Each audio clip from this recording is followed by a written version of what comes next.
বৈঠক করেছেন BNP chairperson Begum Khaleda জিয়ার চিকিৎসায় গঠিত মেডিকেল বোর্ড।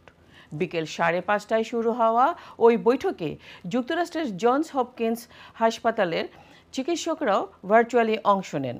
মেডিকেল বোর্ডে ছিলেন যুক্তরাজ্যের দ্য লন্ডন ক্লিনিকের 4 জন প্রফেসর ও যুক্তরাষ্ট্রের জনস হপকিন্স হাসপাতালের 3 জন চিকিৎসক। বাংলাদেশ থেকে যাওয়া 6 জন চিকিৎসক এবং দলের ভারপ্রাপ্ত চেয়ারম্যান তারেক রহমান ও জোবাইদা রহমান। এদিকে মায়ের সুস্থতা কামনা করে দেশবাসীর কাছে দোয়া চেয়েছেন বিএনপি চেয়ারপারসন খালেদা জিয়ার ছেলে ও দলটির ভারপ্রাপ্ত চেয়ারম্যান তারেক রহমান।